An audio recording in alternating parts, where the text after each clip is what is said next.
Irmãos, eu gostaria de que os irmãos pudessem abrir as suas escrituras no livro de Salmos, capítulo 133.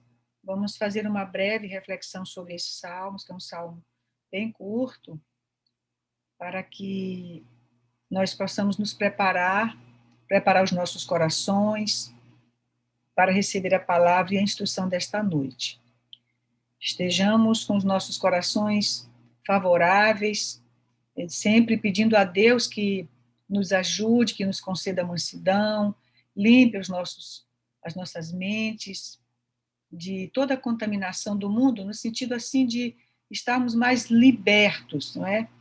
Como nós temos aprendido, é necessário que todos nós que estamos aqui reunidos, estamos ouvindo essa palavra, que nós compreendamos a nossa condição de aprendizes. E quando nós estamos na condição de aprendizes, significa dizer que nós estamos preparados, ou pelo menos com nossos corações mais favoráveis, para aprender uma coisa que a gente não conhece. Todos os dias a gente aprende com as nossas experiências, com os nossos erros.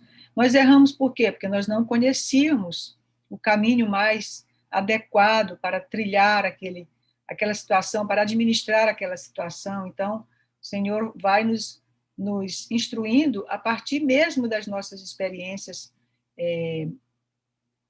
erradas, né? Equivocadas, melhor dizendo.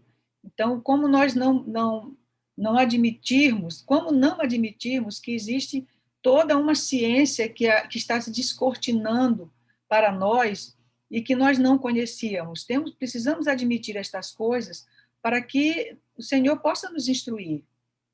Então, nós precisamos nos esvaziar daquilo que nós recebíamos ou recebemos ao longo de todo este tempo como conceitos, né? Eu digo referente às doutrinas, ao próprio espírito religioso, que muitas vezes nos atrapalha muito na condução dos nossos problemas, na administração das nossas vidas, porque é um espírito muito cheio de lei, de juízo, e muitas vezes de condenação, e em nossa vida de relação, nós muitas vezes nos equivocamos por não compreendermos os mecanismos da vida, e nem a grandeza de Deus, e nem a sua misericórdia, e agimos como juízes uns dos outros. Mas há um só juiz, não é? Há um Senhor que tudo julga na terra, como diz Davi. Então, que estejamos favoráveis, nos alegremos.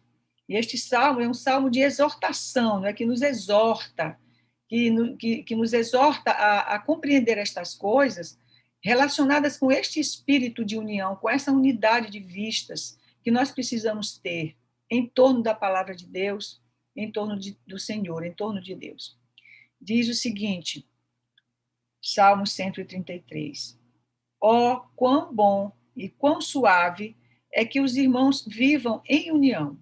É como óleo precioso sobre a cabeça, que desce sobre a barba de Arão, e que desce a orla das suas vestes, como o orvalho de Hermon, e como o que desce sobre os montes de Sião, porque ali o Senhor ordena a bênção e a vida para sempre. Então percebam que esses 3 versículos, o salmista, é um salmo atribuído a Davi, ele fala de uma condição que as nossas almas, né, as nossas mentes têm recebido de uma outra maneira, que é uma condição que nós recebemos, né, que nós adquirimos quando nosso coração, nossas almas, nossas consciências são despertadas para a nossa verdadeira origem, quando nós recebemos de volta a nossa eternidade. Ou seja, quando nós restabelecemos o vínculo perdido, não é, com o nosso Deus. Porque a salvação é quando é rompida a escuridão que há em nós e entra a luz de Deus. Quando entra esta luz, ou seja, nossas consciências são despertadas por meio dessa palavra e que nós vamos recuperando ou resgatando aquilo que somos admitindo a nossa identidade, muitas vezes sem saber muito bem a origem das coisas, mas o nosso coração, em nosso coração nós recebemos essa certeza em nosso coração de que nós viemos de Deus. Quando nos é anunciada esta palavra e nós vamos pelo nosso raciocínio lógico, mas acima de tudo pelo sentimento de gratidão que desperta em nós, que é despertado em nós, de que nós temos um Pai, que nós não estamos à toa no mundo, que nós temos uma história, que nós somos almas antigas, a quem o Senhor vem conduzindo nesta trajetória desde o princípio. Nós vamos percebendo a grandeza de tudo isto, que este livro foi escrito para este povo, que nós fazemos parte deste povo. E então todas estas coisas, elas vão calando fundo em nosso coração, vão estabelecendo em nossas mentes um conjunto de conhecimento, de princípios, elementos com os quais nós vamos nos acostumando e também buscando aquilo que havia dentro de nós ao longo de toda a vida, acumulado durante toda a trajetória que nós tivemos de lá até aqui, como uma criança que se lembra da sua infância, não é? Que vai lembrando aos poucos das experiências que teve, que não fica em sua memória o tempo inteiro, mas em determinados momentos lembra das experiências boas e ruins que teve. Assim também, à medida que o Senhor vai despertando as nossas consciências, também nós vamos lembrando, né, despertando em nós que esses conceitos já existem dentro de nós, que nós já tínhamos recebido esta palavra, que nós já ouvimos estas coisas, e aquilo vai ficando cada vez mais claro. Porém, para que isto se dê de uma maneira mais completa, ou de uma maneira assim, que possa nos trazer um conforto e uma paz, um descanso, é necessário que a gente seja esvaziado daquilo que nós pensávamos saber, não é? Desse espírito que vinha nos guiando até aqui e que é muito antigo e que muitas vezes atrapalha a nossa compreensão. Então, ele diz como é maravilhoso, como é bom e suave, que são duas expressões que ele traz, como é bom, uma coisa boa e suave, quer dizer, não é nada que nos atropele, não é nada que vá nos obrigar, não é nada que seja doloroso para nós, mas é suave, é uma coisa agradável, que vivamos em união, mas que tipo de união? Porque muitas vezes nós confundimos também esses conceitos. Ah, mas nós somos muito unidos. Mas nós somos muito unidos em torno de quê? Às vezes as almas se unem em torno de uma ideologia, em torno de princípios que o mundo nos ensina, em torno de ideais que não tem nada a ver com as coisas de Deus, não é? Levantamos bandeiras, muitas vezes, achando que estamos lutando pela justiça. Em torno de que nós estamos unidos? Em torno de que as comunidades se unem, as famílias se unem? Às vezes, em torno de interesses para ganhar algum recurso, né? Ter uma empresa. Então, não, nós estamos unidos aqui, nós estamos todos unidos, aí fazemos as nossas orações. Irmãos, isto é uma coisa tão grandiosa, esta instrução aqui, que ele evoca a figura do óleo, da unção de Deus. Ele diz, é tão maravilhoso, é tão bom, é tão agradável que nós vivamos em união com o Espírito de Deus, para que nós possamos viver com este sentimento agradável, não é, bom, entre irmãos, é necessário que nós tenhamos união com o Espírito de Deus, estejamos unidos nele, tenhamos fé, tenhamos vínculo, porque já compreendemos que a fé é um vínculo que se restabelece assim que o Senhor, pela palavra, desperta em nós, entra em nosso coração essa luz, ou seja, desperta a nossa consciência para a nossa condição de almas eternas, geradas de Deus e lançadas na experiência da vida para o aprendizado riquíssimo e, mais tarde, a consciência plena de quem nós somos,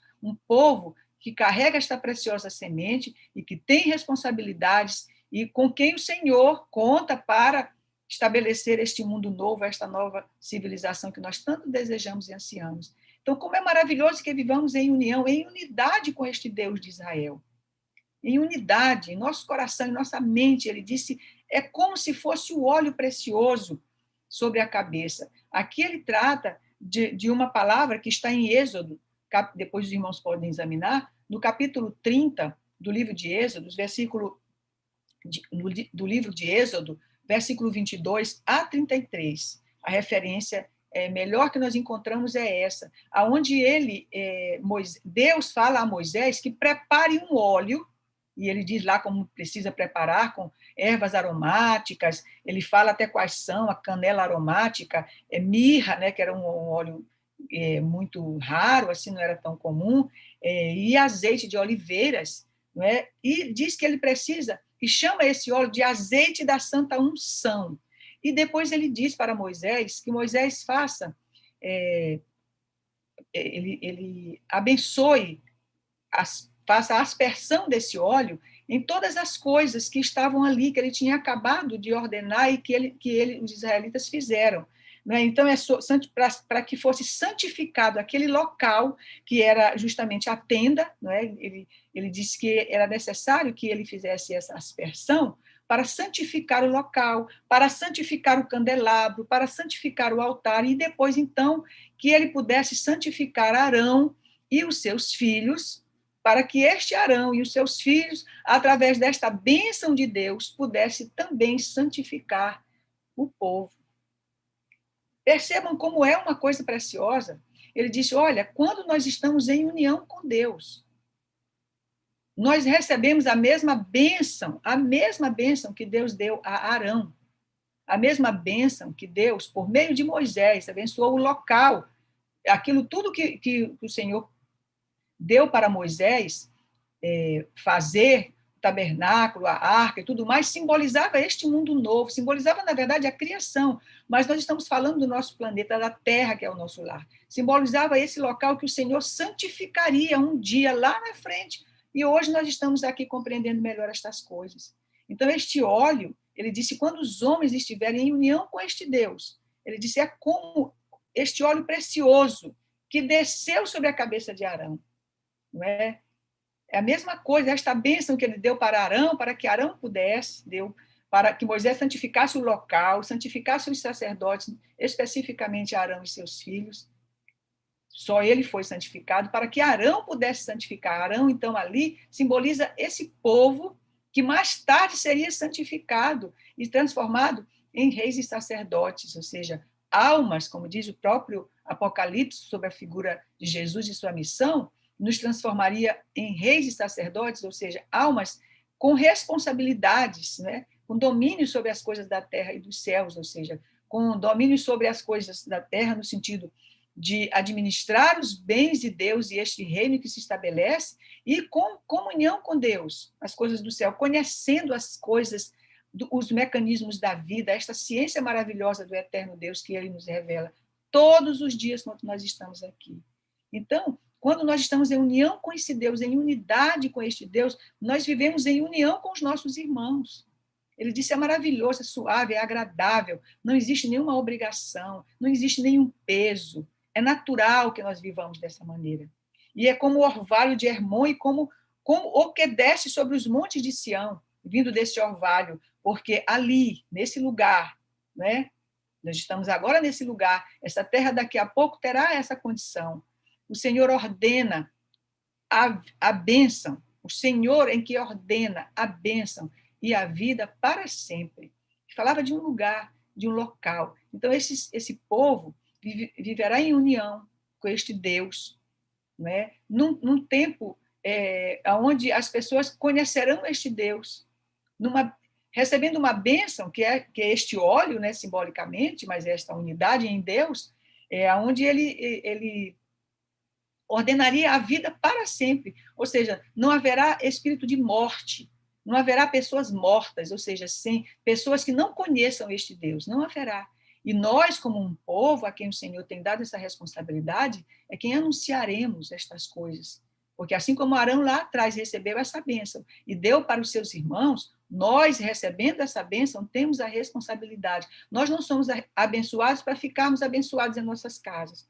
E a bênção de Deus é uma coisa muito maior, muito mais grandiosa do que isso. É um vínculo, é uma responsabilidade, é uma condição que Deus nos concede, nos instruindo ao longo de todo esse tempo, nos instruindo, nos provando, não é? Nos ensinando coisas preciosas para que a gente pudesse dar conta das nossas responsabilidades. Por isso, nós temos que nos alegrar. O orvalho que descia do Monte Hermon é um monte que existe ainda, hoje parece que faz parte do Líbano, mas nessa época ele é um monte que ficava o tempo inteiro envolvido em neve, num lugar onde era árido, não é? Então, quando ele derretia, ele descia a água, né? E se transformava em terrenos férteis. Então, era como se fosse um monte sagrado, o Monte Hermon, é ainda até hoje. Então, ele diz que é da mesma maneira. Então, é como o Monte Hermon que desce a água e fertiliza a terra para que ela seja produtiva e tenha vida numa terra que antes era árida. Ele diz que assim mesmo é a bênção de Deus. Então, percebam como a bênção é uma coisa muito maior do que a gente percebe pelos conceitos que a gente tem. Por isso que nós temos que nos despir desse espírito, dessa instrução religiosa, assim, eu digo no bom sentido, no sentido de compreender as coisas sob um ponto de vista um pouco mais ampliado, não é? O Senhor nos conceda, então, esta bênção hoje. Ele ordena a bênção e a vida para sempre quando nós estamos na unidade com Ele. E hoje nós já compreendemos isso. Agora nós vamos receber esta bênção porque Ele ordena, e a vida que há nele, e para sempre será assim. Que o Senhor nos guarde, conceda a nós o seu Espírito e ao nosso pastor para que nós possamos ser instruídos nesta noite. Amém.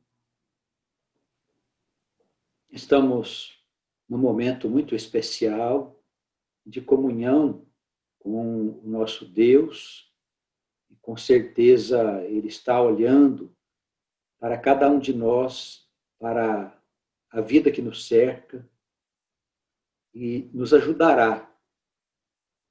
Ele intercederá por nós nesses instantes em que estamos examinando a sua palavra. Derramará do seu Espírito sobre os nossos corações, renovando nossas forças, nossos pensamentos, nosso entendimento. Este Deus é o Deus eterno, é o Deus de todos os tempos, que vai de geração em geração, de eternidade a eternidade, operando a sua grandiosa obra e dignificando a todos nós que somos os seus filhos. Os nossos corações possam estar abertos, né, dilatados, para receber a instrução que nós vamos hoje receber, né, que nos será dada pelo nosso Deus, e as obras que nós vamos receber, com certeza, nós, a nossa família, a nossa casa, para nos ajudar a atravessarmos os momentos difíceis, as dificuldades, que naturalmente elas são postas na experiência de todos aqueles que vivem aqui na Terra. Se estamos com Deus, podemos superar, em verdade, tudo que for posto diante de nós, porque é Ele que cuida de todas as coisas e nos dá a vitória que nós almejamos. Nós tivemos hoje o comentário da abertura no Salmo de número 133. Nós vemos que a palavra ali inicial, né, é um salmo que é um salmo pequeno, não é um salmo muito extenso, mas em torno das instruções pode-se tecer muitas considerações. Nós vamos hoje estudar Romanos, capítulo 11 de Romanos, a partir do versículo 11, e estamos tratando especificamente de Israel, do povo de Deus, da sua salvação. Aí entram gentios, que vão ser salvos também, e entra a visão cristã na interpretação que deram aos textos do Novo Testamento. A gente percebe que muitas coisas foram colocadas tendo em vista os interesses de um povo que acreditava, que acredita ainda, eu penso, que foi chamado para encontrar a solução de salvar os judeus no final do período, né, que nós estamos vivendo, antes de chegar ao Apocalipse. Então, nós vemos nesse salmo que a palavra ela fala especificamente, assim, de uma forma muito objetiva, sobre a união do povo, sobre a união dos irmãos. Quão bom é que os irmãos vivam em união. Eu fico pensando assim, olhando a história, né, do nosso povo, o passado do nosso povo, eu fico pensando como Deus foi um Deus zeloso durante todos esses séculos, milênios, né? Nossa história vai lá para trás. Basta pegar a Escritura para ver as raízes do nosso povo. Quando nós cremos que só existe uma vida, então nada tem sentido. Fica tudo desconectado nas Escrituras. Deus teria vindo, feito um pacto com Abraão, depois um pacto com Davi, depois um pacto com Jesus, depois um pacto, sabe-se lá com quem, enfim. As coisas não têm nenhuma conexão.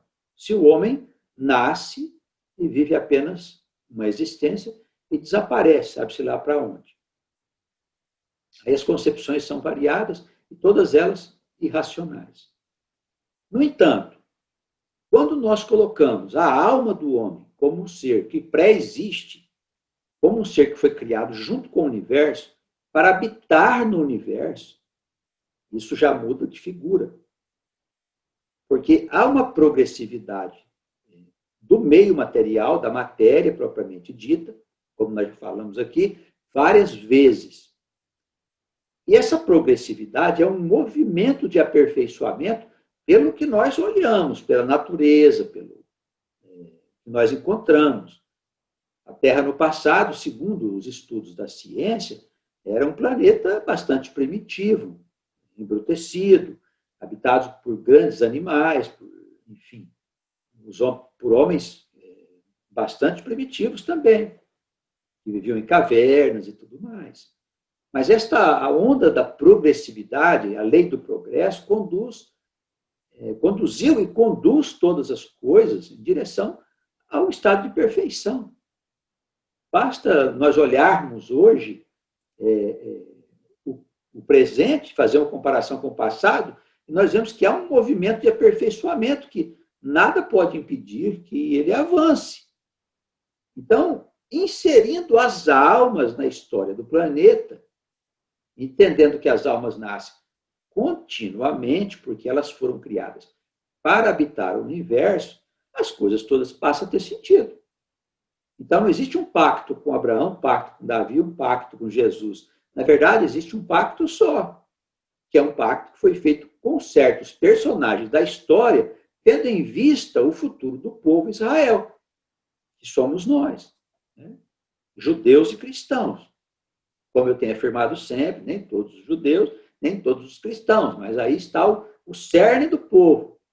Os principais personagens se encontram dentro desse seio, né, de vivência religiosa.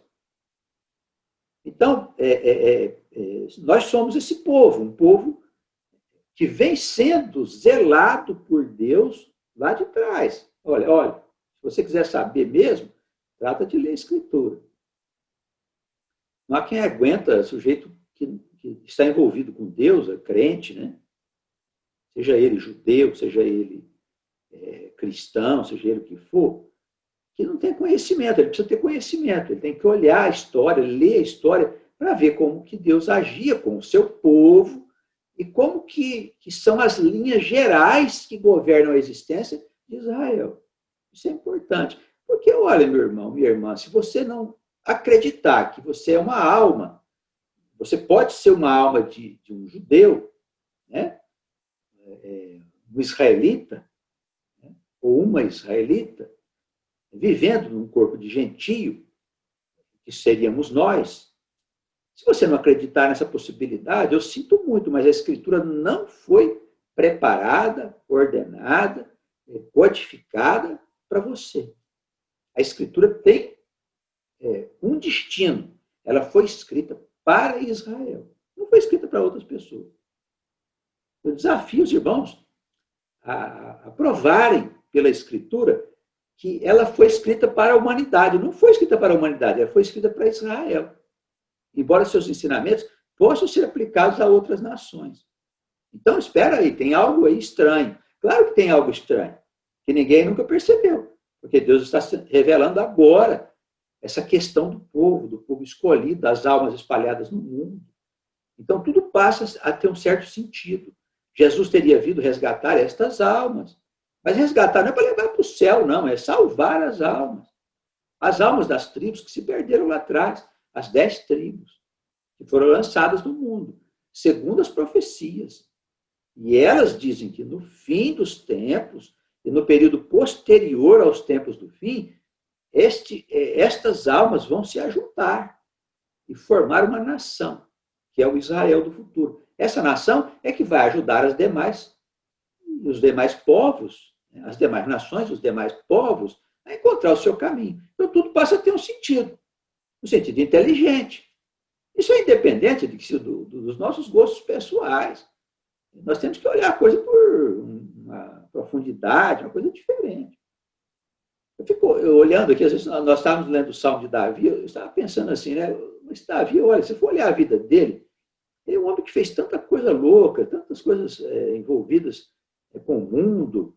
Era uma época muito primitiva, claro, difícil, mas, enfim, foi um homem que se dizia pecador diante de Deus. E nós vemos ele fazer coisas lindíssimas. Por quê? Porque o seu espírito, na verdade, a sua alma, ela sintonizava numa esfera diferente da vivência humana. O que é isso?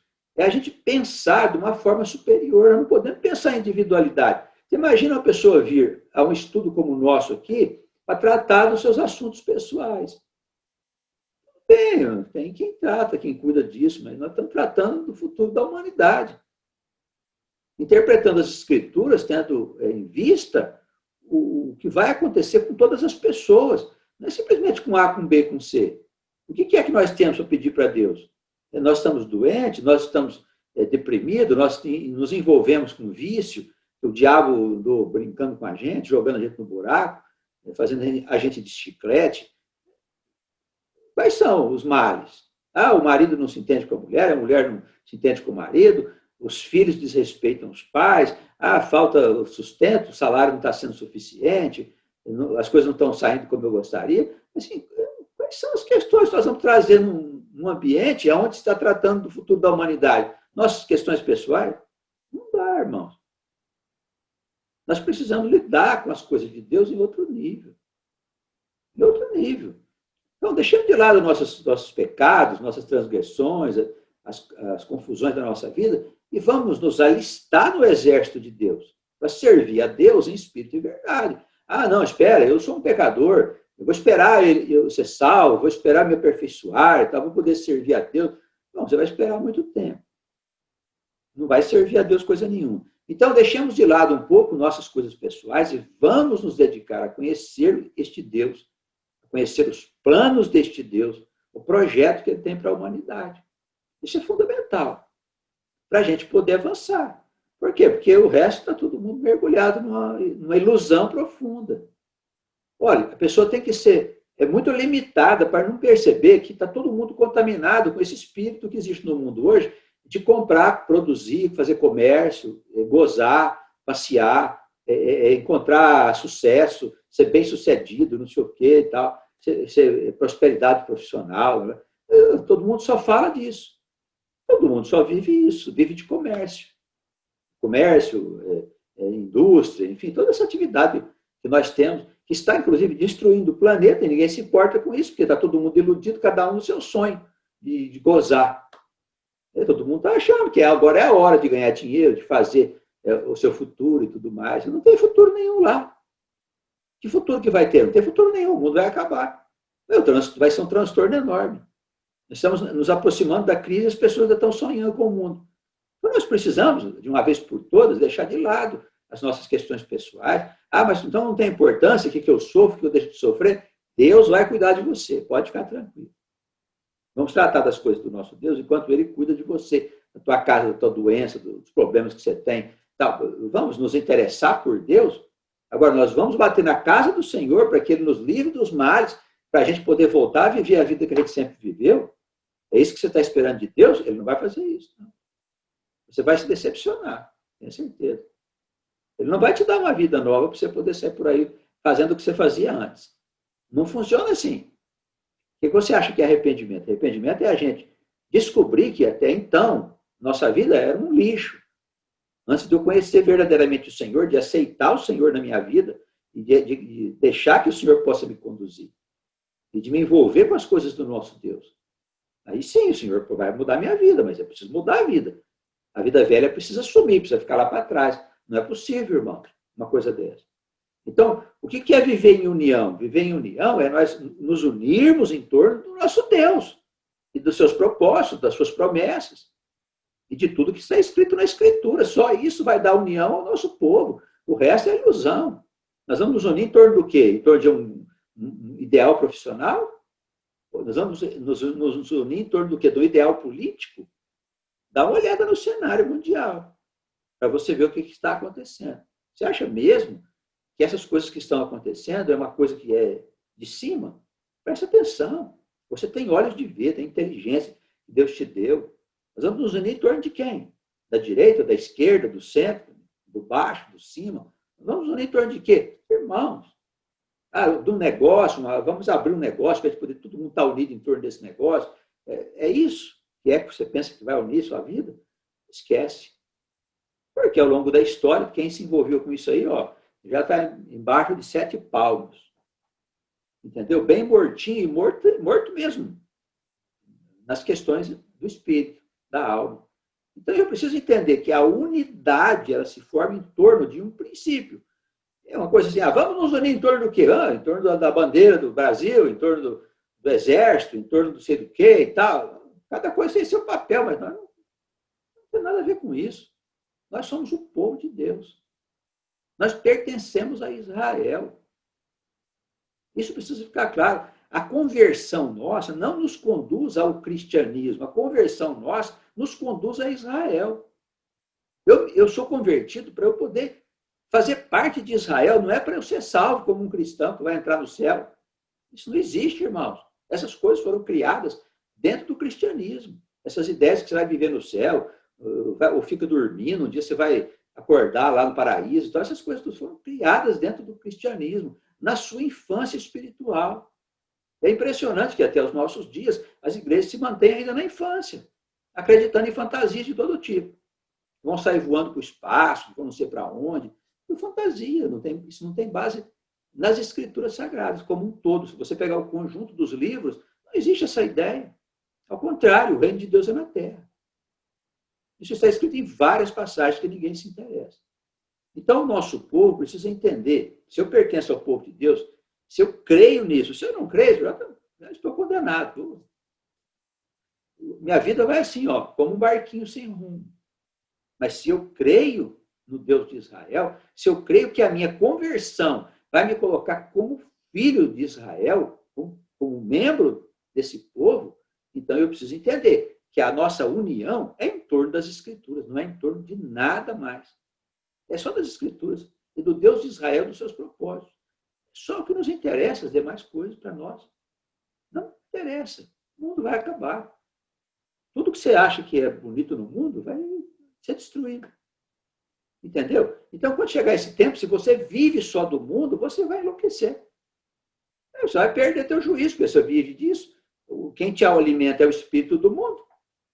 Você vai perder, você vai ficar enlouquecido. Vai perder a tua razão. Então, nós estamos falando de uma coisa séria, uma coisa seríssima. Por quê? Porque a atividade mental ela é afetada por uma coisa que nós não vemos. Não existe um mundo invisível e um mundo de cá. Tudo é uma coisa só. Nós só não vemos as coisas invisíveis. Só não vemos com os olhos da carne. Mas quando dormimos, nós temos experiência com o mundo invisível. Olha, preste atenção nesses sonhos que você tem. Para você ver se você tem ou não tem contato com esse mundo estranho, que é do outro lado, o mundo que nós não vemos. Olha, irmãos, nós somos seres espirituais, nós somos deuses. Somos deuses vivendo na Terra. E nós fomos criados para viver aqui mesmo. Esse é o lugar da nossa habitação. Mas nós somos espirituais. Nós somos deuses, como Deus é o nosso Deus. Nós nascemos de Deus, nós nascemos da nossa mãe, do nosso pai. Então, isso muda tudo, irmãos. Muda tudo. E nos fornece a base dessa união, aqui que o Salmo 133 nos oferece. Assim, olha, é muito bom que o povo viva unido. É muito bom. Então, nós temos que viver unidos, todos nós. Aprendendo a palavra de Deus, vivendo uma vida de família, nos apartando do mundo. Mas como é que eu vou viver uma vida com Deus enfiado nas coisas do mundo? Fala para mim. Ah, mas eu gosto. Bom, você gosta, então você vai ter que viver com o mundo e as consequências daquilo que o mundo traz para a pessoa que se deixa dominar por ele. E as consequências não são boas, pode ter certeza disso. Agora, se você insiste ainda, bom, se você insistir nesse caminho, você vai sofrer. Tá? Por quê? Porque são os mecanismos da criação. Se você gostar ou não gostar da dor, você fala com o teu pai. Depois que você morrer, conversa com ele. Vai lá e diga, eu não gosto disso. Vai lá para você ver como funciona do outro lado. Vai ver lá que você gosta, que você acha, que você deixou de achar, não tem importância nenhuma. Nenhuma. Ou nós andamos com Deus, ou nós já estamos perdidos, irmãos. Já estamos condenados. Se nós não andarmos nos caminhos do Senhor. Essa é a verdade. Então, vamos ver se a gente consegue entender essa união que o Salmo hoje aqui nos ofereceu. Né? Eu acho que a palavra de Deus, as escrituras, os propósitos de Deus, são elementos que solidificam essa união, que faz essa união ser verdadeira, em todo sentido. Em todo sentido, material, espiritual, moral, em todo sentido, irmãos. Como é que nós vamos viver uns com os outros se nós não confiamos uns nos outros verdadeiramente? Não é mesmo? Precisamos confiar, precisamos nos dedicar às coisas do nosso Deus. Ouvir o chamado do nosso Deus. Procurar entender esses mecanismos que estão sendo revelados. São coisas novas. De alguns anos para cá que nós estamos recebendo essas revelações. Não só nós, eu creio que em outros lugares também. Deus está falando. Através de outros homens. Eu penso que sim. Acredito nisso. Bem, aqui no capítulo 11 da Epístola de Paulo à Igreja de Roma, nós vemos que ele está tratando da salvação de Israel. Capítulo 9, 10 e 11, eles tratam dessa questão de Israel. Por que Israel não aceitou o Senhor? Algumas pessoas pensam que os judeus precisam ser salvos por causa disso. É tudo miudeza de pensamento. Na verdade, a Escritura responde tudo. Foi Deus que não deixou eles aceitarem o Senhor, porque o Senhor precisava morrer na cruz. Uma vez que a morte dele na cruz é a minha salvação, a salvação tua e de todos nós, se ele não morre, nós não seríamos salvos. Percebe? E só esse raciocínio já muda a teologia. Já muda, porque já a morte do Cristo já passa a ser uma coisa diferente. Não se trata de morte, trata-se de um sacrifício para te salvar, para me salvar, para salvar todo o povo. As pessoas pensam que, mas os pobres judeus, não, eles têm lá a sua salvação. Tem a via de salvação deles. Muitos judeus são salvos, assim como também são salvos os cristãos. Os cristãos creem em Cristo, são salvos. Os judeus creem em Adonai, que é o Senhor, e são salvos também. A salvação, ela é um caminho de confiança no Deus de Israel. No Deus de Israel. Pode observar os discursos de Jesus, você vai perceber que ele não se coloca no lugar de Deus.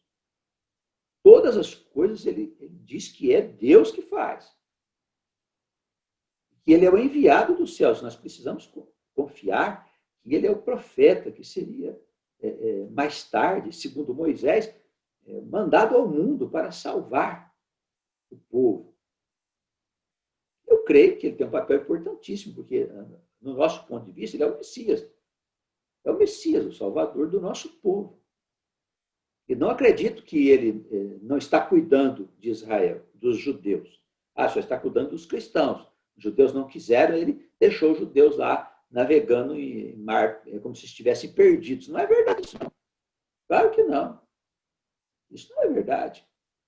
Ele continua zelando e cuidando de todos. Porque ele é o nosso irmão mais velho. Por isso ele é o Messias. Ele é o primogênito de Israel, não é primogênito de cristãos, não é primogênito de judeus, é primogênito de Israel, do nosso povo. Então, o Senhor ele tem um papel muito mais relevante do que pensam os cristãos. E os cristãos precisam deixar essa história de levar o evangelho para os judeus. Tem o pessoal que quer levar o evangelho para os judeus, como se os judeus precisassem do evangelho. Parece até que eles não têm o evangelho lá dentro, na escritura deles. Basta ler, você vai ver que tem o evangelho. Então, há algo que nós precisamos entender. É isso que Paulo tenta explicar aqui. Por que é que os judeus não aceitaram o Senhor? Esse capítulo 11 fala sobre o futuro de Israel. Nós vimos até o versículo 10, e aqui no 9 e no 10, a gente vê que no Salmo 69, há toda uma consideração de Davi sobre o fato de que Deus determinou que eles tivessem os olhos fechados, endurecidos os corações, para que eles não aceitassem o Cristo, de modo que o Cristo fosse sacrificado por causa de quem? Das ovelhas perdidas da casa de Israel. Então, Paulo fala aqui de judeus, gentios e tal, né? Tentando conciliar as coisas, porque ele era apóstolo, chamado apóstolo dos gentios. Quem eram os gentios? O pessoal acha que era um povo estranho. Nós achamos que, na verdade, os gentios que ele procurava eram as ovelhas perdidas da casa de Israel. E depois, mais tarde, se ajuntaram em torno dessa chamada igreja cristã, com as suas variantes, com a sua história, enfim, todas as coisas que nós já conhecemos. Então, seguindo aqui com o raciocínio, né, o versículo 11, ele diz assim, digo, pois, porventura tropeçaram os israelitas para que caíssem, para que não crescem? De modo nenhum, mas pela sua queda veio a salvação aos gentios, para os incitar à emulação, para os incitar ao caminho do bem. E essa emulação que ele fala? Em relação ao quê? Será que Paulo ia buscar lá os gentios para dizer para eles assim, olha, vocês precisam aprender a viver em amor? Será que é isso que a missão de Paulo era essa? Será que, olha, vocês precisam ter cuidado, porque está escrito na lei que vocês não podem adulterar, não podem roubar, não podem matar. Será que era isso que Paulo foi ensinar para os gentios? É essa missão? Ou será que ele foi buscar as almas? E foi lá em busca das almas que estavam desgarradas. Aquilo que a Escritura chamou de tribos dispersas. As tribos que estavam dispersas pelo mundo.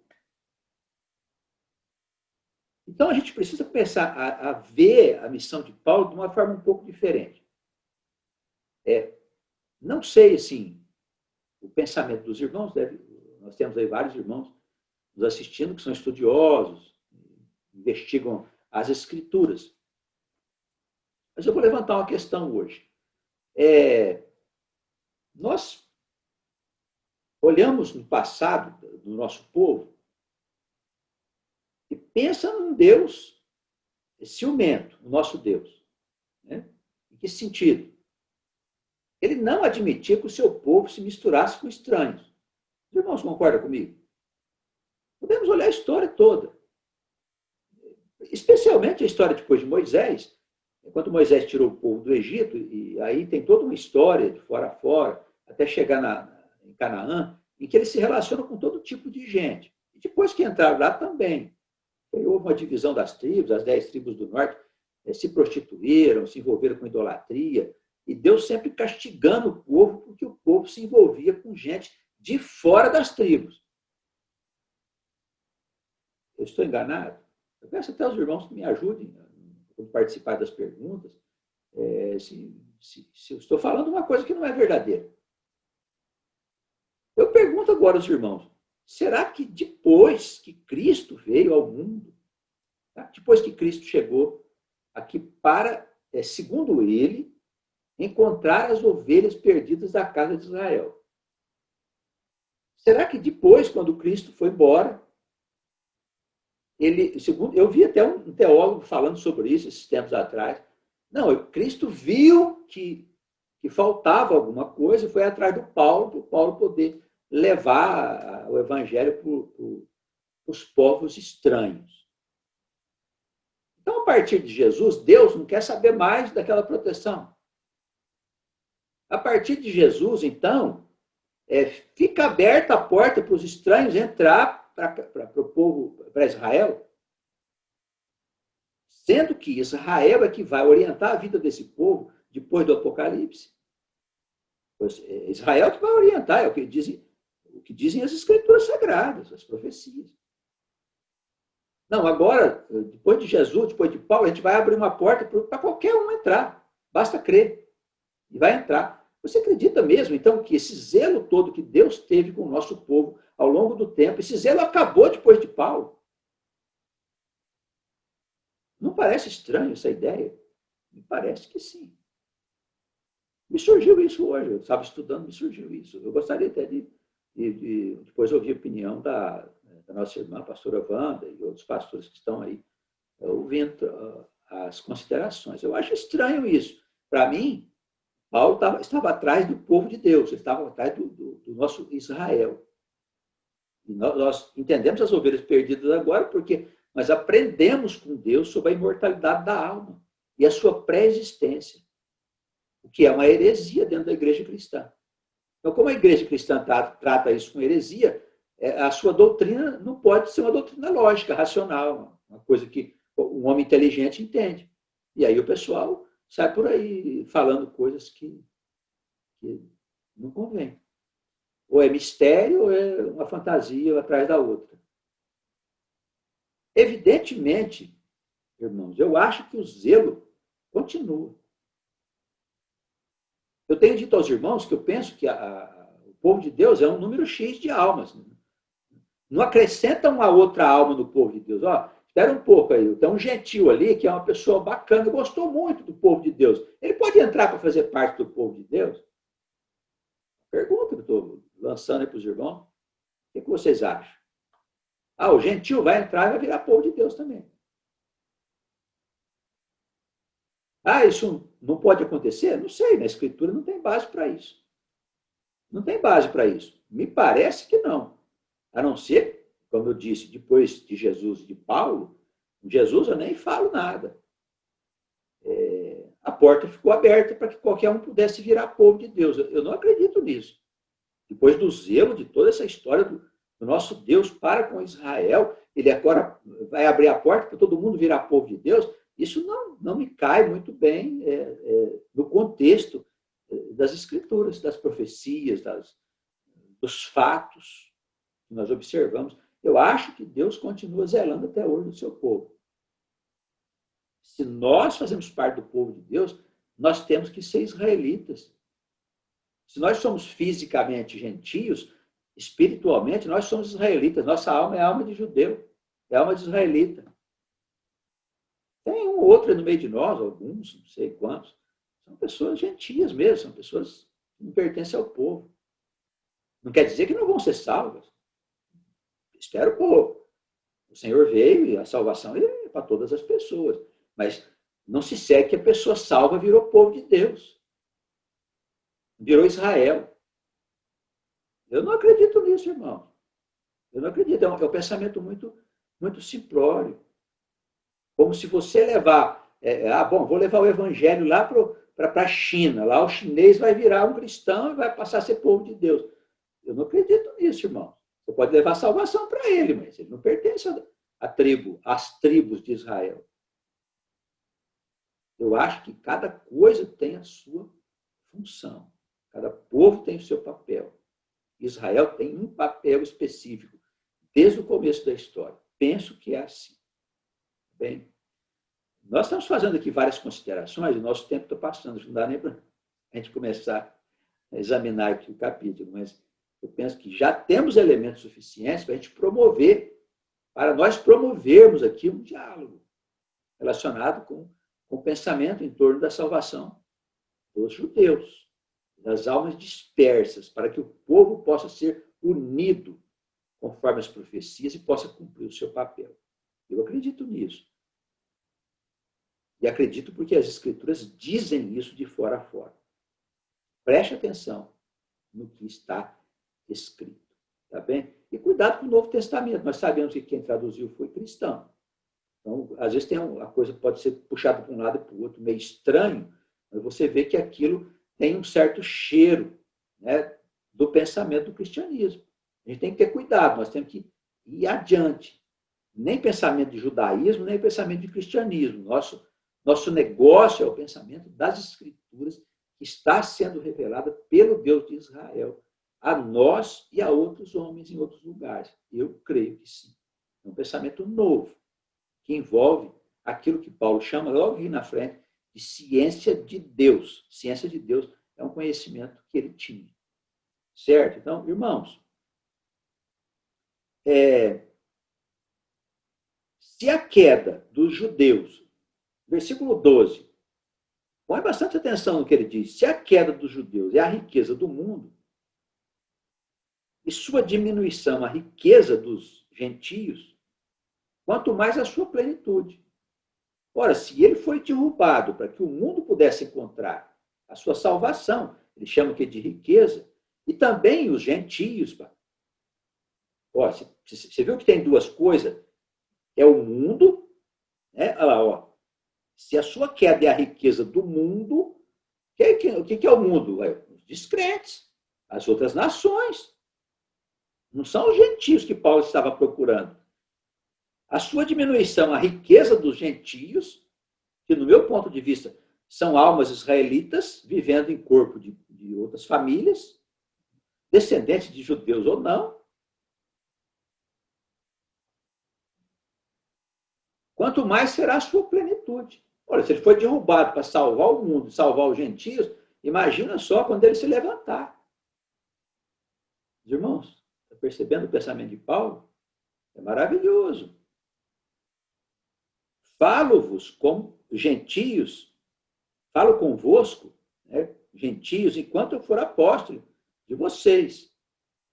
Eu exalto o meu ministério, para ver se de alguma maneira posso incitar a emulação os da minha carne e salvar alguns deles. Fala de quem? De alguns judeus que o perseguiam, judeus que não entendiam as coisas que ele estava falando. Né? É sempre desse jeito. Deus revela uma coisa, o homem de Deus fala, alguns em volta não entendem aquilo, outros passam a ser inimigos. Como se esses homens que estão falando, trazendo a mensagem de Deus, quisessem o mal das pessoas. Quisessem o mal.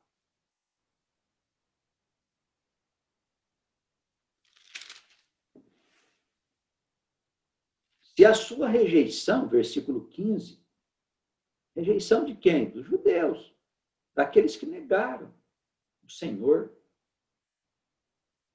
Se a sua rejeição é a reconciliação do mundo, o que é reconciliar? Havia uma união que foi separada, não é isso? Quando é que havia uma união? Quando a alma ainda não tinha sido corrompida. Quando as almas ainda não eram corrompidas. Mas aí houve o quê? O processo de evolução levou o homem a um estado de corrupção generalizada. É o que nós estamos olhando hoje na Terra. Então, qual é o papel do Messias, que é Cristo? É conciliar, reconciliar, é unir novamente o mundo, a população do planeta, a Deus. Para que todos possam estar sob a influência de Deus e não do espírito do que é Satanás. Irmãos, percebe qual que é o papel? A pessoa fala assim, mas vamos levar o evangelho, vamos ensinar. O problema não é esse, meu irmão. A questão não é levar um ensinamento que a pessoa vai ler e aí pronto, ela vai resolver os seus problemas. Nós precisamos anunciar o reino e comunicar às pessoas um novo espírito. Um novo espírito. Mas eu posso fazer isso? Claro que você pode. Qualquer pessoa pode.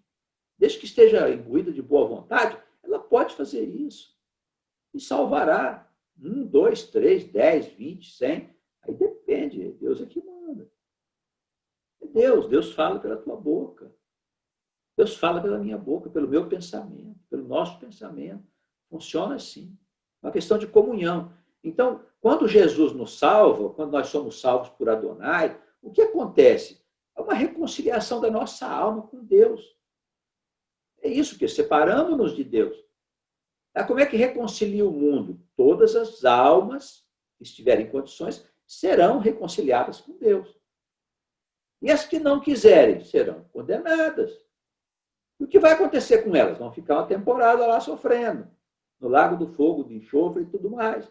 Futuramente elas terão a oportunidade de nascer de novo. Mas isso não é justo. Eu digo que sim.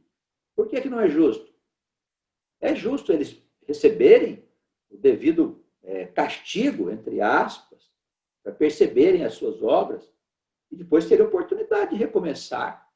Me parece que isso é segundo a misericórdia do nosso Deus.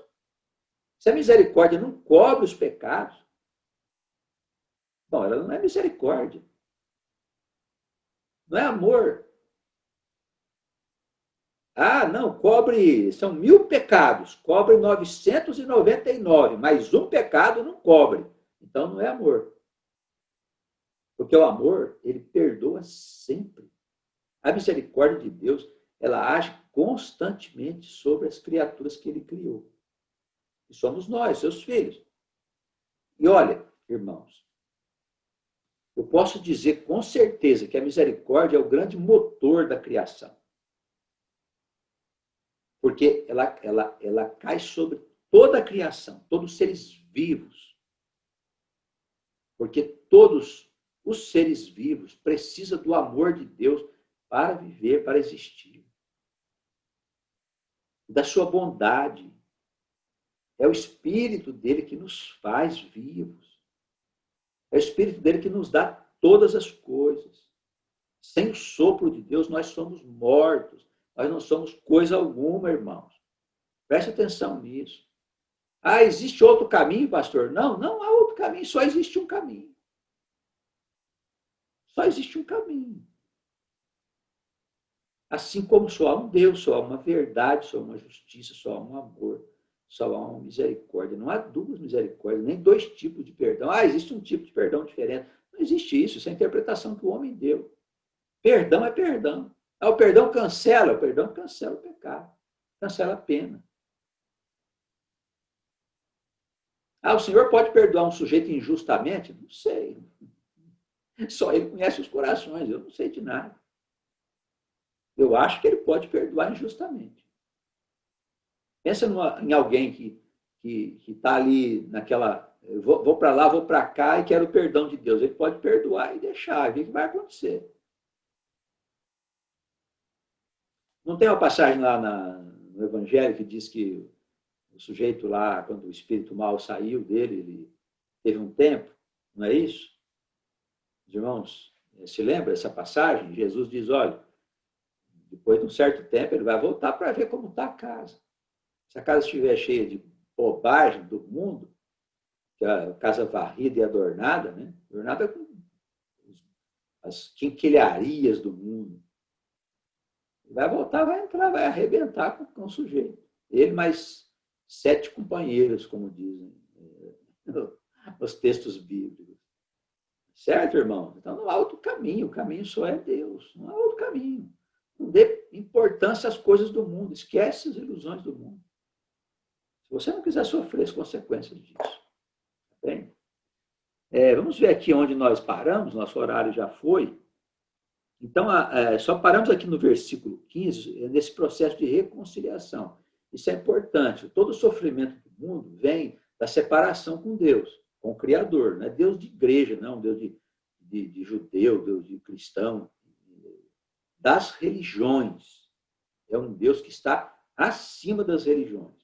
Não falei para vocês que as nossas questões pessoais têm que ser deixadas de lado? Pois é, as religiões, elas são nossas questões pessoais. A religião só trata de coisas relacionadas com a nossa vida carnal. Entendeu? Então, nós temos que voar um pouco mais para cima.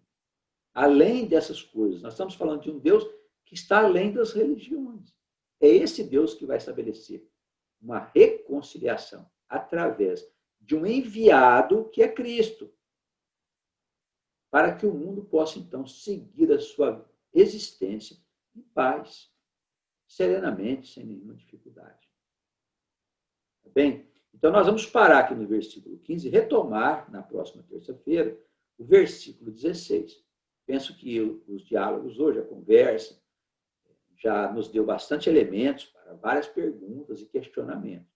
Ficaram algumas perguntas do estudo passado, nós vamos iniciar com essas perguntas, enquanto os irmãos formulam aí as suas questões e tiram as suas dúvidas, podem acrescentar alguma coisa se quiserem aí nas colocações que nós fizemos, tá bem? Eu volto daqui a pouco, tá? Deus abençoe a Irmandade.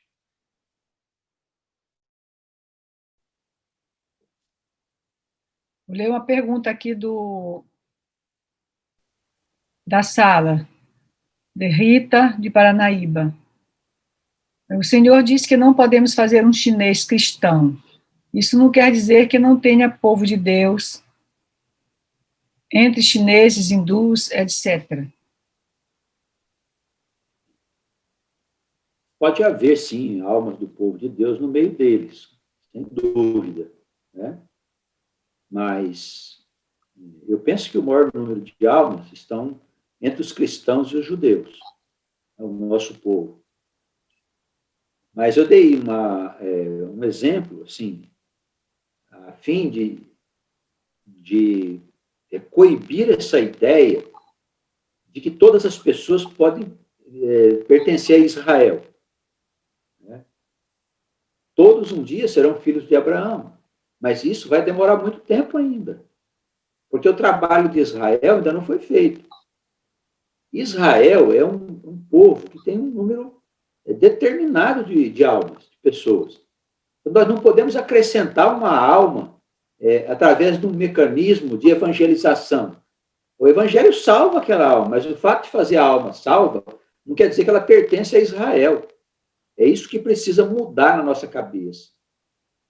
Não quer dizer que não exista entre os chineses, japoneses, os africanos, enfim, os muçulmanos, que não existem lá almas que estão aguardando ali para despertar e cumprir um papel de anunciar coisas relacionadas com o rei. Tá bem? Outra pergunta de Alda Fernandes de São Luís. Boa noite, pastor. Todos os homens serão salvos, mas todos não são povo de Deus? Há um número exato do povo de Deus? Há um número exato de almas relacionadas com o povo de Deus. É um número definido de almas. Porque todos nós temos uma função.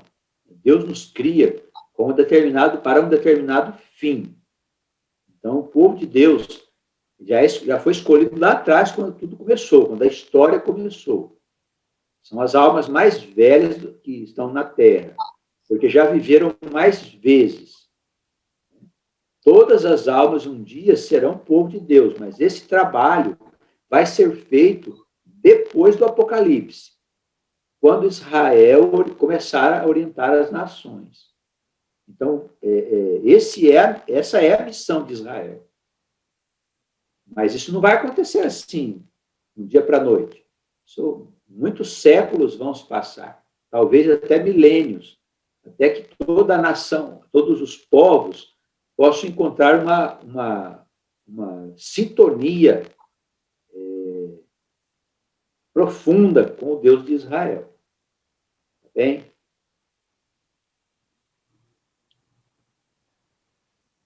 Eu vou fazer umas perguntas que vieram por e-mail, tá bom? A gente prometeu começar por elas, não foi? Sim. Então, a pergunta, foi a última pergunta que foi colocada lá no YouTube, e que nós não fizemos, foi o seguinte: na palavra do último domingo sobre Daniel e a perseguição aos escolhidos, nesse contexto, como avaliar as perseguições ao povo judeu ao longo da história? Sempre será duro o resgate dessas almas? Olha, eu penso assim que na verdade o povo ele é perseguido por causa de representar o Deus Altíssimo. E toda a história do povo de Deus, ele sempre foi um povo perseguido, que ele representa o Deus criador. Então, podemos dizer que Israel é a luz do mundo. Podemos dizer com toda certeza. Uma vez que Jesus disse que a salvação vem dos judeus, nós temos que entender que Israel é a luz do mundo. Então, aonde estiver povo de Deus, seja judeu ou seja cristão, almas verdadeiramente pertencentes a esse povo, eles sofrerão perseguições, calúnias, difamação, uma série de coisas ligadas à perseguição por causa das coisas de Deus, né? Por causa das coisas do mundo. Tem algumas pessoas aí que são perseguidas, por exemplo, por causa de política, né? Aí eles dizem, olha, quem está com a verdade sempre é perseguido, mas que verdade? Até o nosso chefe da nossa nação aí, ele costuma dizer muito, conhecereis a verdade vos libertará. Né? Ele acha que o evangelho está falando de uma verdade política. Na verdade, não é nada disso. O evangelho fala de uma coisa que ele não conhece e que pouca gente conhece. Entende, irmão? Então, a gente precisa ter um pouco de cuidado com a forma como as coisas são colocadas. Né? Se nós somos mesmo o povo de Deus, nós somos perseguidos por causa de Deus, por causa dos ensinamentos que nós estamos levando, por causa daquilo que nós podemos vir a fazer. Inclusive, às vezes nós nem estamos fazendo, mas no nosso destino está já escrito o que vamos fazer. Deus já tem preparado para nós um futuro onde nós vamos ajudar muitas pessoas. Com a nossa palavra, com o nosso dom. Enfim, tem vários caminhos que Deus pode conduzir a alma. E Satanás sabe disso. Por isso, ele cria todo tipo de embaraço na vida do povo de Deus. Tá bem? Eu queria, assim, só comentar uma coisa que talvez também ajude o entendimento, é que talvez a gente, por causa desses conceitos, né, onde nós fomos criados, gerados na nossa mente há muito tempo, a gente confunde um pouco, por causa dos textos mesmo, a história de filhos de Deus e povo de Deus, a gente confunde. Confunde também a história da salvação com o povo de Deus. Então, talvez fique mais fácil compreender que existe um povo que o Senhor separou, que são almas mais velhas, a quem vem conduzindo, para que traga salvação para o mundo, porque a salvação vem dos judeus, então todos serão salvos, mas por meio de quem? Por meio desse povo. Então, nem todos são povo, mas todos serão um dia, depois que que a missão desse povo for sendo desenvolvida no mundo novo. Talvez a gente compreenda melhor se separar essas coisas, porque a gente pensa assim, confunde um pouco filhos de Deus com o povo de Deus e salvação com o povo de Deus. Então, a missão do povo de Deus é a salvação do mundo. Então, as almas serão anunciadas, né? Quer dizer, às nações, o Senhor, este Deus, será anunciado por este povo. Então, se todos são filhos, não vai ter anunciação, se todos são povo. Não é verdade? Então, penso assim, que talvez fique mais fácil compreender se a gente separar essas coisas dentro da instrução do Evangelho, das cartas do apóstolo, principalmente. O Paulo, de São Luís pede para o pastor comentar 1 Pedro, capítulo 2, versículos 9 a 10. 9 e 10? Vou abrir aqui também. Ah, vou procurar daí. As questões que você tem aí no e-mail seu, tem algumas questões que foram enviadas. Então, vou falar as perguntas de Vera, de São Luís também. Vou começar aqui. O holocausto... Lá, o escrito que o Paulo pediu para a gente ver, tá? Você vai responder essa primeiro ou a do e-mail? Não, primeiro da de Vera. Tá. O holocausto, que foi uma das grandes perseguições sofridas pelo povo de Deus, está em alguma profecia? Podemos também entender que este evento foi um dos sinais do final dos tempos? Essa é a primeira. A nosso ver, não está em nenhuma profecia, não. Faz parte apenas das perseguições que nós acabamos de falar agora, né? Que são relativas ao povo que carrega a luz do mundo. Né? Então, é uma perseguição como houve perseguição em outros tempos também. Talvez hoje, pelo desenvolvimento do mundo, pelo advento da imprensa e tudo mais, os meios de comunicação, a perseguição e as coisas que aconteceram no Holocausto, elas foram mais divulgadas e apresentadas para as pessoas com toda a sua crueza e tudo mais. Mas em outros tempos também, o nosso povo sofreu coisas parecidas e até piores que o Holocausto. Né? Só que não tem imagens de lá, não tem coisas que se possa mostrar. As coisas horríveis aconteceram com o nosso povo em outros períodos também, porque o povo carrega a luz do mundo. Segunda pergunta, qual o papel dos muçulmanos como povo de Deus? Se Jesus é o único intercessor entre o povo e o Deus de Israel, qual o papel de Maomé? Maomé tem o papel que tem outros líderes de almas, com as suas características culturais, enfim, de crenças e tudo mais, históricas, como se fosse um líder enviado de Deus para que possa, através dos princípios que ele colocou, que ele deixou com esse povo, eles possam também ter um caminho, ter uma referência do que é certo, do que é errado. Então, há que se respeitar, evidentemente, a fé de todas as pessoas, né? As crenças de todas as pessoas, mas sabendo que não há nada igual ao Deus de Israel. Não é uma questão de crença. Nós estamos, na verdade, falando do conhecimento natural, que é o conhecimento das coisas relacionadas à criação do nosso Deus. Eu acho que ele tem um papel importante como uma das lideranças desse povo. A gente não pode esquecer também que eles fazem parte do ramo lá de trás, né, do filho de Ismael, são filhos de Ismael, vamos dizer assim. É um dos filhos de Abraão, né, com a sua serva Agar, que era egípcia. Então, também estão bem perto, né, da verdade, tá?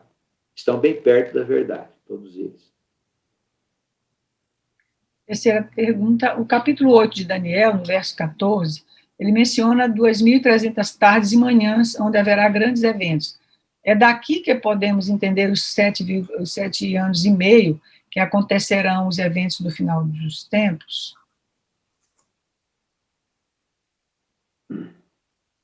É 2.300 tardes e manhãs, né? Uhum. Eu penso que esse vai ser o período mais crítico do Apocalipse. Talvez haja uma desordem generalizada mesmo. Então, vão ser dias trabalhosos para nós, né? Eu acho.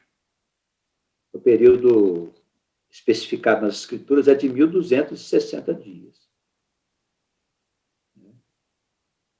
Então, ele acrescenta aqui mais alguns dias, né?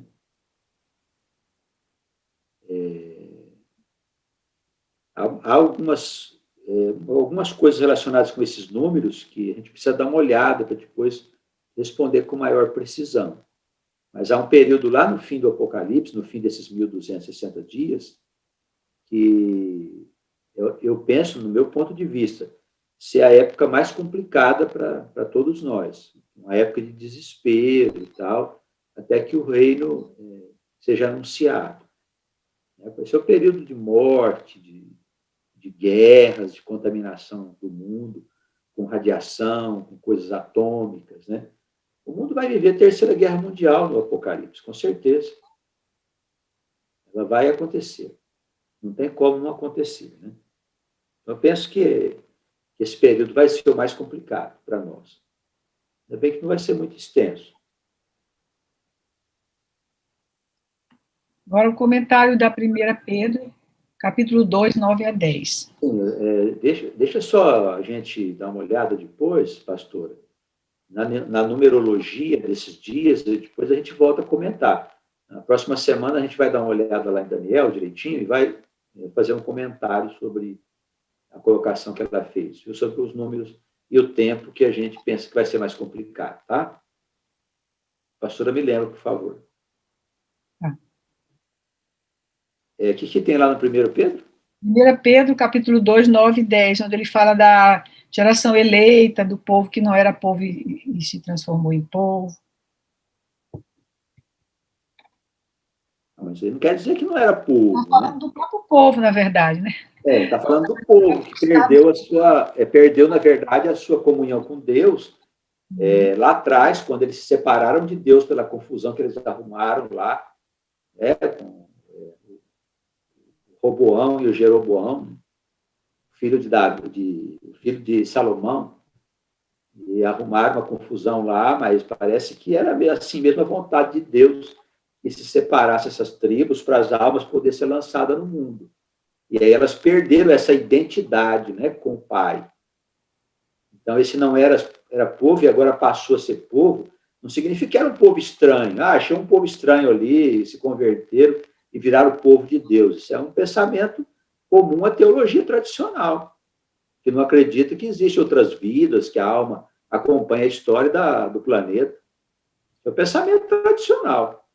É quem pensa assim, que pode um povo estranho virar Israel. Não tem como. Alguém pode se converter, por exemplo, e viver como israelita? Pode, a história mostra isso. Mas não significa que a pessoa Ela pode viver como israelita. Como a história testifica que alguns que eram de fora acabaram se casando com pessoas que eram da tribo de Israel. Mas tem que se considerar também que essas pessoas estranhas, elas poderiam ser almas de Israel. Estavam vivendo em corpo de gentios ou de estranhos, né? Como nós acreditamos que somos. Tá bem? Tudo isso precisa ser considerado. O segredo todo é a existência da alma, desde o começo da história, e o seu acompanhamento da história através das vidas que se sucedem. Esse é o segredo. O segredo, na verdade, a chave de todas as coisas é entender que a alma nasce continuamente acompanhando a história. Isso é o segredo de tudo. Com isso, você entende a Escritura. E sem isso, a Escritura não tem sentido nenhum. Pode parar. Não há por que se seguir a Escritura. Sim. Dá uma olhadinha aí, por favor, no YouTube, que eu estou sem acesso ao YouTube. Você está sem senha? Estou sem acesso, Tá, deixa eu dar uma olhadinha lá, irmão. Por favor. Só um minutinho. Vamos ver o que temos.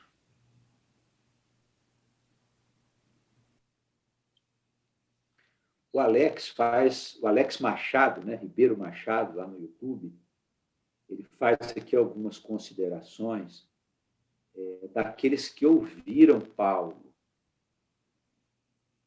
os gentios que ouviram Paulo, se converteram, né? Se converteram porque eram almas que pertenciam ao povo de Deus.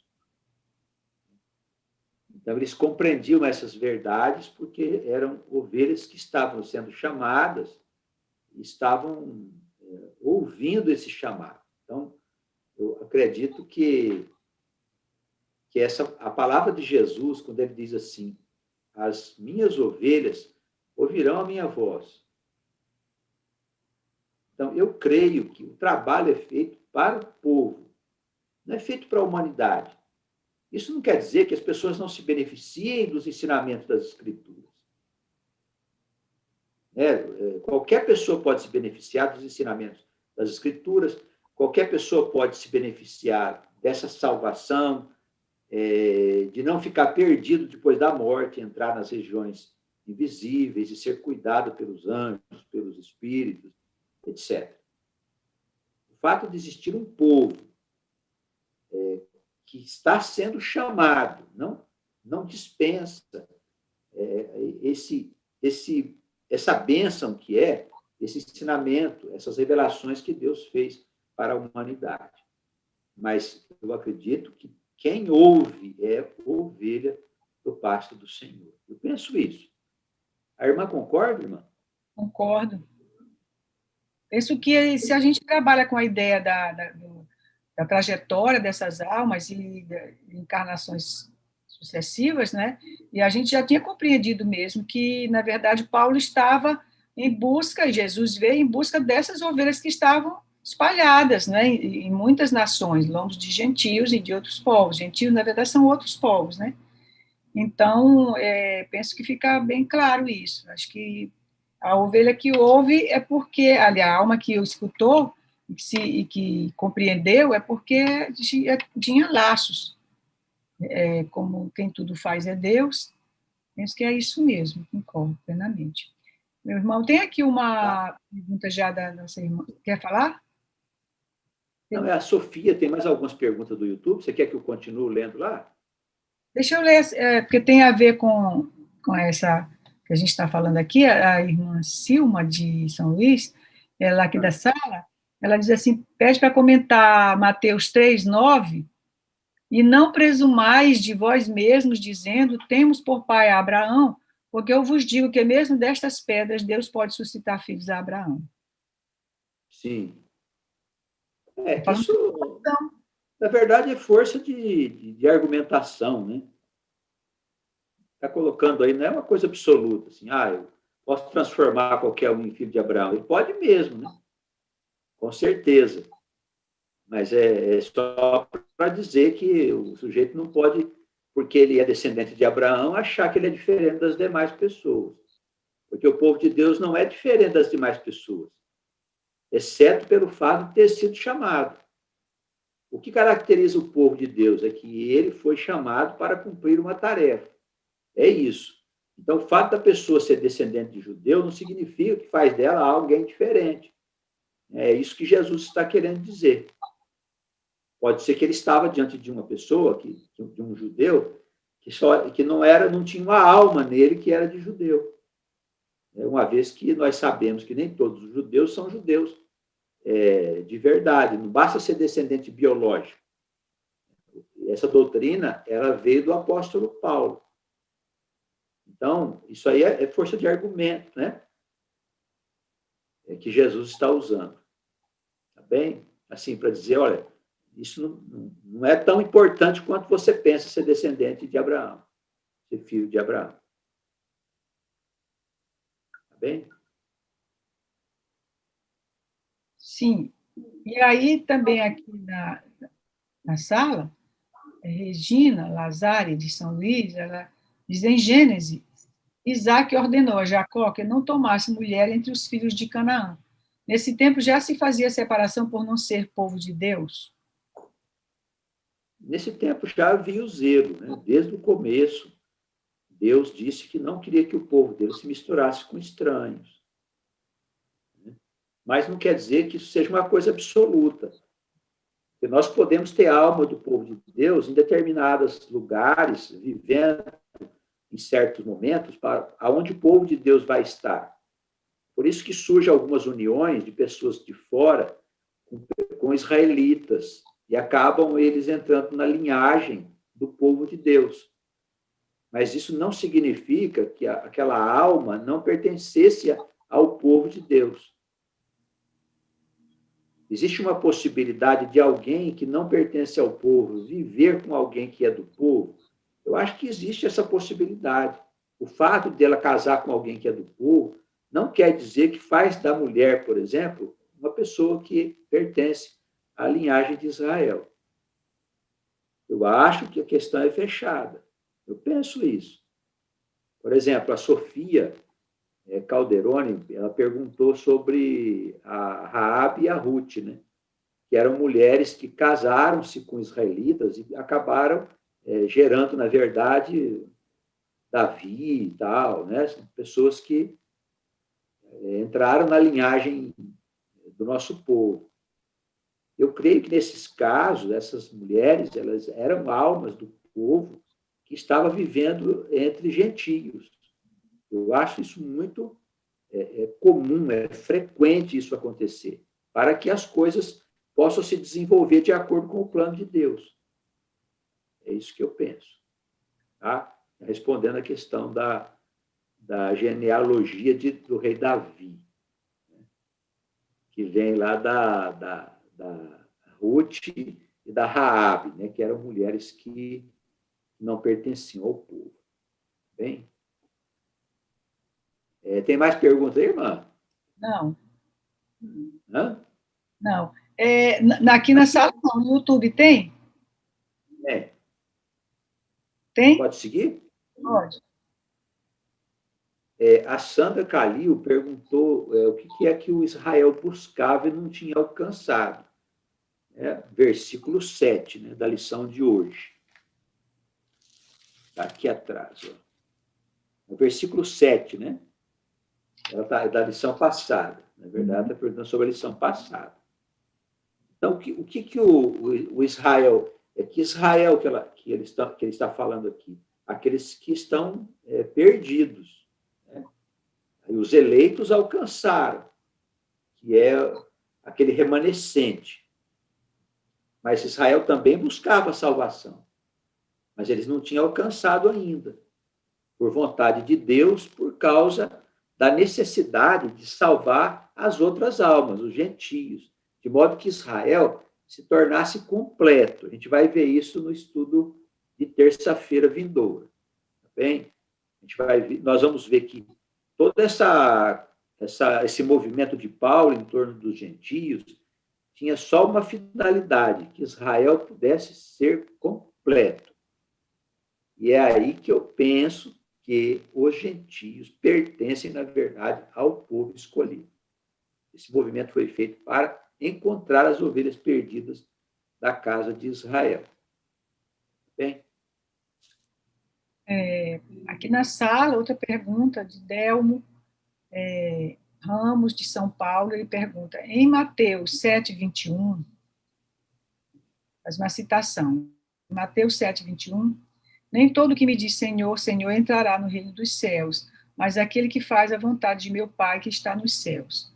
Podemos entender que alguns que estão envolvidos com a palavra, inclusive entre nós que estamos aqui, não pertencem ao povo de Deus, ou seja, não estarão no trabalho de regeneração, mas também serão salvos? Podemos entender, com certeza.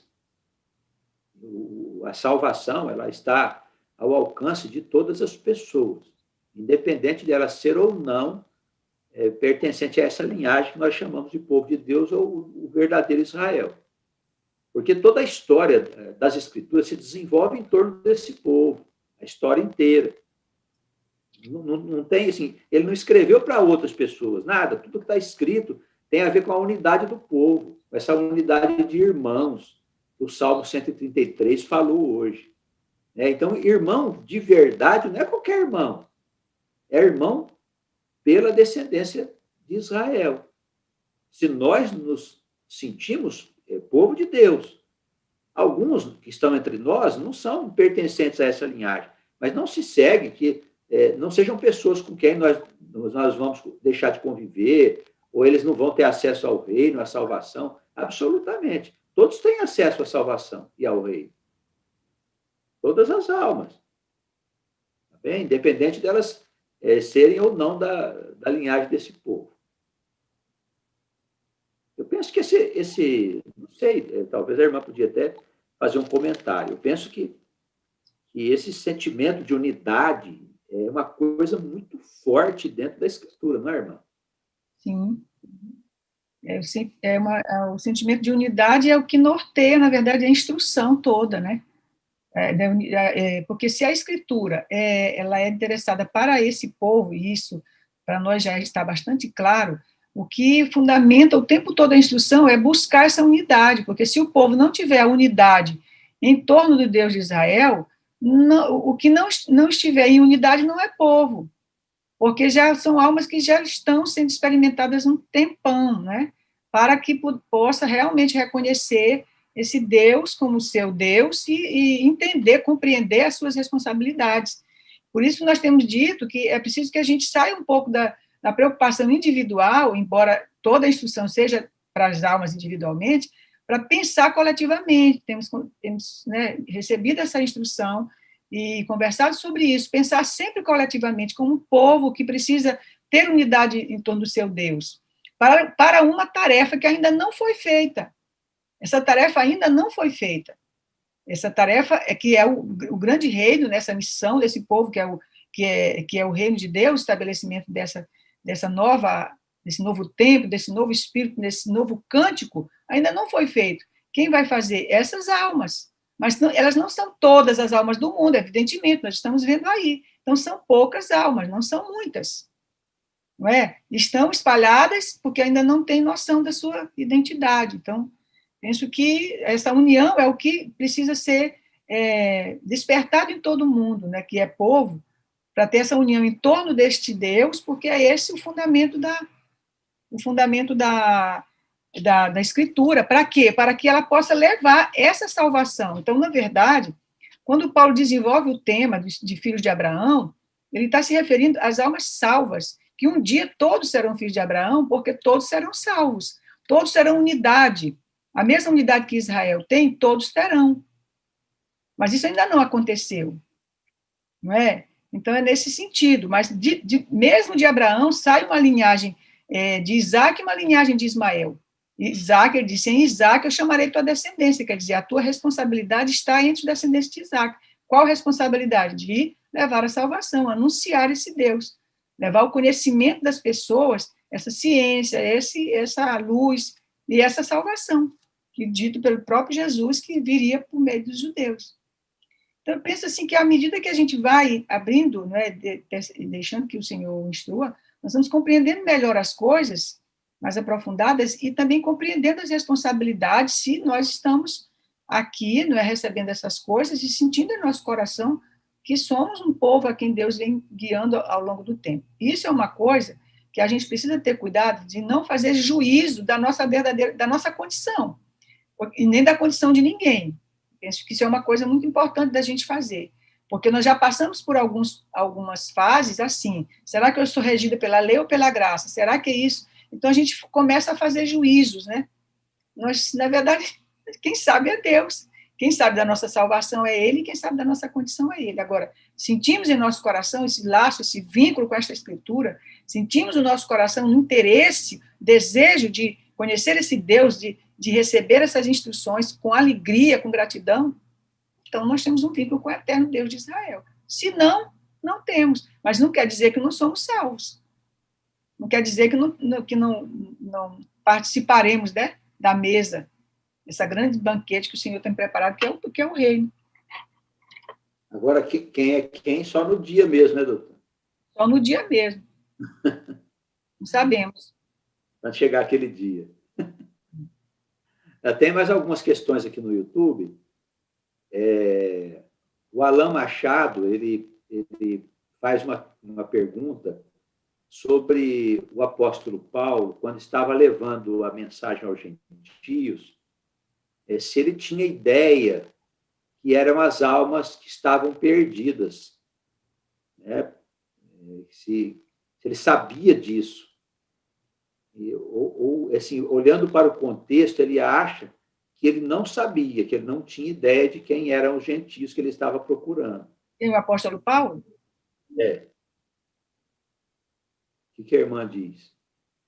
Eu penso assim que ele sabia, mas eu acho que não tem como a gente ter esse juízo, a gente pensa, olhando para o trabalho de Jesus, a preocupação dele, quando ele fala, eu vim para as ovelhas perdidas da casa de Israel.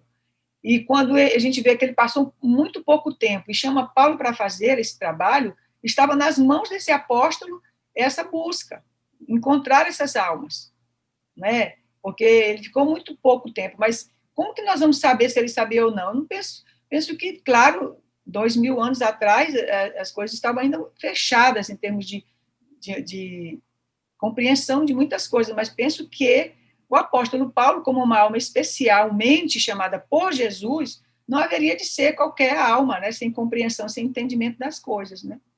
E também os escritos, eles se perderam muito no sentido assim do conteúdo, do que é da linguagem oculta, porque foi muito rechaçado o conhecimento oculto 3 séculos na frente. Então, a gente não tem nem noção dos diálogos que Paulo poderia travar com aqueles mais íntimos dele, como nós temos a oportunidade de ter aqui, por exemplo, uma anunciação de uma coisa dessa, não é? Mas nós somos muito poucos. Sabe-se lá como Paulo não reuniu os seus irmãos para falar de coisas mais profundas? Não se sabe, né? Na verdade, a gente não tem essa informação, mas eu penso que ele sabia. Eu acho que olhando o contexto que ele está falando aí, a impressão que tem é que ele não sabia bem sobre essas almas.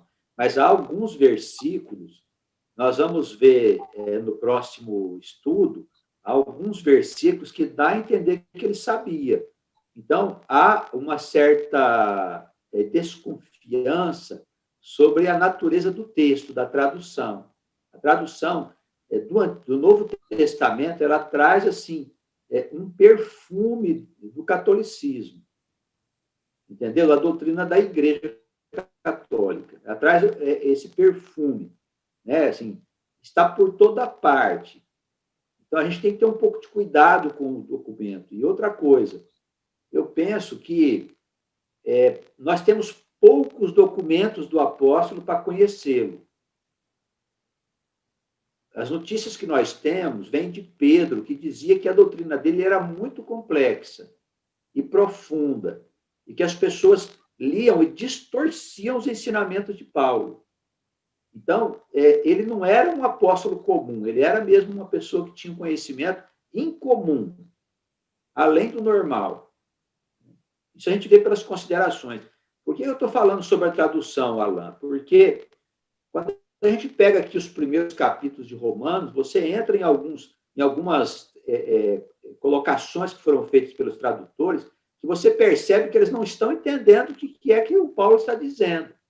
Aí eles lançam ali uma palavra, uns termos e tal, mas fica tudo meio esquisito, você não consegue achar uma lógica no pensamento.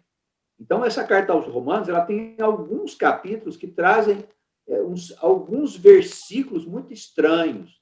Você percebe que não há ali um entendimento do tradutor. Então, nós convivemos também com essas coisas, com essas limitações. Tá bem? Mas no texto que você faz a referência, a impressão que dá é que ele não estava sabendo muito bem quem eram essas almas. Mas a gente vai ver um pouquinho mais à frente, há indícios que ele sabia.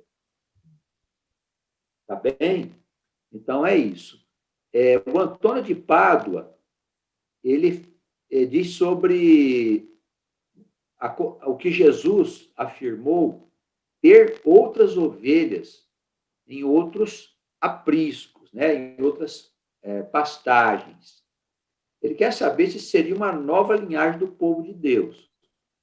Me parece, Antônio, que ele não está se referindo a uma nova linhagem, mas dizendo que existiam ovelhas que estavam em outros lugares, estavam em outras nações, como nós acreditamos.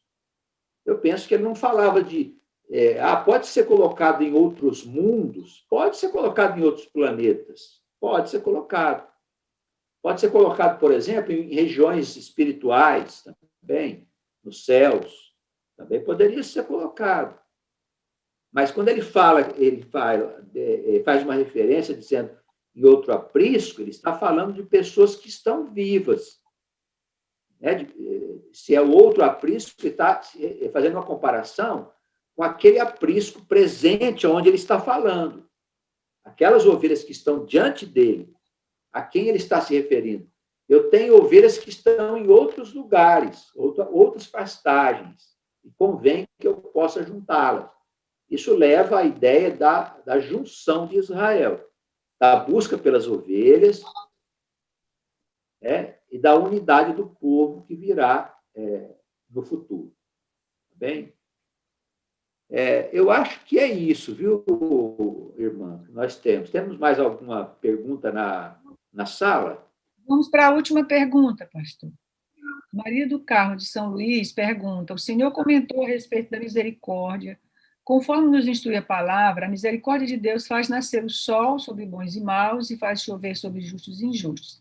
É também assim o seu perdão? Quando ele perdoa o ofensor e o pecado dele, ele conserta também o coração e a alma do ofendido? Na encarnação seguinte, a alma do ofendido não vai mais perseguir o ofensor? O Senhor rompe também esse laço? Penso no caso de Davi e Urias. Bem, aí você já entrou num campo complexo, né, do perdão de Deus. Eu penso assim, a alma, vamos pensar numa situação hipotética, né? Vamos pensar numa hipótese. Que acontecer algo assim, alguém fez um grande mal para o Davi, aí no caso ele fez um grande mal para o Urias, né? Aí o Davi, ele entendeu esse mal, se arrependeu e tal, se penitenciou durante toda a sua vida e sofreu grandes consequências por causa dessas coisas que ele fez, de tomar a mulher do seu soldado lá, né? Eu falo general, mas não. Na época era diferente. Urias era um dos guerreiros de confiança dele. E acabou se apaixonando pela mulher do Urias e mandou o pobre para uma batalha onde ele foi morto. E aí o Davi ficou com a mulher dele, né? Então, coisa muito complicada. A gente sabe que o Urias não deve ter ficado nada contente com isso, né? Principalmente para nós que sabemos que o ódio e o amor são forças muito poderosas. Então, ainda que Davi tenha compreendido e se arrependido, ele tem um problema que ele precisa resolver com Urias. Né? Porque Urias, ele continua com raiva do Davi, porque ele sabe do que aconteceu. Né? Ele continua irado com o Davi. Então, Davi, em algum momento, precisa acertar com Urias essa questão. O fato da gente ser perdoado de algo que a gente se arrependeu não muda o coração daquele a quem nós ofendemos. Né? Se nós nos arrependemos, já é um passo significativo. Nós fizemos o mal para aquela pessoa. E precisamos conversar com ela em algum momento, em alguma existência que nós tivermos, para pedir perdão a ela pelo mal que nós promovemos. E se ele perdoar-nos verdadeiramente, vamos dizer que Urias perdoasse Davi verdadeiramente, o laço se desfaz, o laço de ódio, né? Causado por aqueles fatos que levou a essa situação, a esse desentendimento. Mas não convém ter inimigos. Por isso o Senhor diz que a gente deve terminar qualquer tipo de inimizade enquanto estamos no caminho com Urias, entendeu? Colocando aí Urias como a imagem de quem foi ofendido. Não se deve ter inimizade com ninguém e nem deixar a vida com inimigos, porque os inimigos eles vão acompanhar você para onde você for. Enquanto o laço não for desfeito, a tendência, não estou dizendo que são em todas as situações, mas a tendência é que o inimigo esteja sempre por perto, nascendo do seu lado. Pode ser na família, pode ser, mas em geral a gente não tem como saber dessas experiências. Mas ele está sempre por perto, com uma situação que precisa ser resolvida. E o amor é o caminho. Nós precisamos reconhecer os nossos pecados e procurar pedir perdão para a pessoa a quem nós prejudicamos. Bem? O Senhor responde essa questão aqui, o Senhor rompe também esse laço, que ela fez, né? A Escritura responde no Evangelho de Mateus, no capítulo 5, Jesus diz, quando ele fala, reconcilia-te sem demora com o teu adversário enquanto estás com ele a caminho. Ou seja, precisa ter uma atitude mesmo dos dois lados, né? Precisa buscar essa reconciliação na vida mesmo terrena. Precisa fazer isso. São as almas que fazem, né? Que buscam por causa do amor de Deus. Então, o laço de inimizade, de ódio, quando ele se forma, precisa ser desfeito. Se você partir da terra com esse laço estabelecido, ele vai continuar ligado em você. Onde você for, você vai levar a pessoa quem você prejudicou junto com você.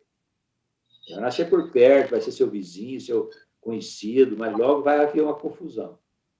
Os judeus possa acertar essas questões. Os judeus têm um dia por ano que chamam de Yom Kippur, que é o dia do perdão, né? Eles tratam da questão na vida, nessa vida mesmo. Então, todo ano eles vão atrás de pedir perdão para quem eles ofenderam, um pedindo perdão para o outro. Dia do perdão. Tem um dia por ano que eles fazem isso. É uma coisa interessante, né? Bom, terminamos aqui nessa.